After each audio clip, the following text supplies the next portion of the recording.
BS Yediyurappa ವಿರುದ್ಧದ ಪ್ರಕರಣದಲ್ಲಿ high court Karnataka ಸರ್ಕಾರಕ್ಕೆ ಕಪಾಳ ಮೋಕ್ಷ ಮಾಡಿದೆ ಎಂದು ಕೇಂದ್ರ ಸಚಿವ ಪ್ರಹ್ಲಾದ್ ಜೋಶಿ ಹೇಳಿದ್ದಾರೆ.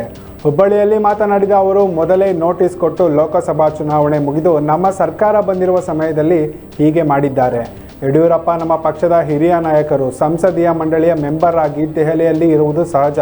ಅವರಿಗೆ ಜಾಮೀನು ರಹಿತ ವಾರಂಟ್ ಹೊರಡಿಸಿದ್ದು ತಪ್ಪು ಎಂದು ನ್ಯಾಯಾಲಯವೇ ಹೇಳಿದೆ.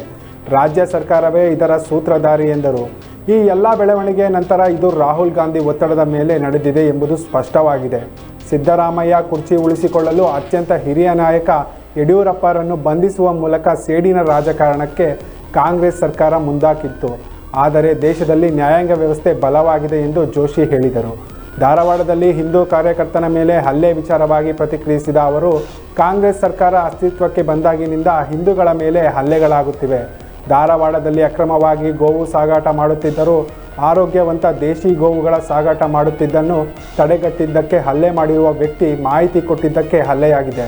ಮುಸ್ಲಿಂ ಮತಾಂಧರ ಯಾವುದೇ ಭಯ ಇಲ್ಲ. ರಾಜ್ಯದಲ್ಲಿ ಸಿದ್ದರಾಮಯ್ಯ ಹಿಂದೂ ವಿರೋಧಿ ಸರ್ಕಾರ ನಡೆಸುತ್ತಿದ್ದಾರೆ.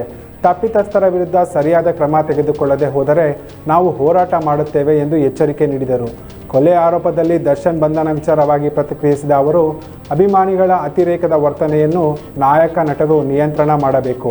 ಯಾರೋ ಒಬ್ಬ ನಟ ತಪ್ಪು ಮಾಡಿದರೆ ಎಲ್ಲರನ್ನೂ ಒಂದೇ ತರಹ ನೋಡಬಾರದು ಎಂದರು. ದರ್ಶನ್ ಕೃಷಿ ರಾಯಭಾರಿ ಆಗಿರುವ ಬಗ್ಗೆ ಪ್ರತಿಕ್ರಿಯಿಸಿ, ಯಾವುದೇ ಸರ್ಕಾರ ಮಾಡಲಿ ಅವರ ಪೂರ್ವಾಪರ ಯೋಚನೆ ಮಾಡಬೇಕು. ರಾಯಭಾರಿ ನೇಮಕ ಮಾಡುವ ಸಮಯದಲ್ಲಿ ಪೂರ್ವಾಪರ ಯೋಚನೆ ಮಾಡದಿದ್ದರೆ ಈ ರೀತಿಯಾಗುತ್ತದೆ. ಅದು ಹಿಂದಿನ ಸರ್ಕಾರ ಮಾಡಿದ ತಪ್ಪು. ಯಾಕೆಂದರೆ ಅವರು ಹಲ್ಲೆ ಮಾಡಿ ಜೈಲಿನಲ್ಲಿ ಇದ್ದರು. ಪುನೀತ್ ರಾಜ್ಕುಮಾರ್ ಹಲವಾರು ಯೋಜನೆಗೆ ರಾಯಭಾರಿ ಆಗಿದ್ದರು. ಅಂಬರೀಷ್ ಒಳ್ಳೆಯ ನಟ, ವಿಷ್ಣುವರ್ಧನ್ ಒಳ್ಳೆಯ ನಟರಾಗಿದ್ದರು. ಹೀಗಾಗಿ ಎಲ್ಲರನ್ನೂ ಒಂದೇ ರೀತಿ ನೋಡಬಾರದು ಎಂದು ಮಾತನಾಡಿದರು.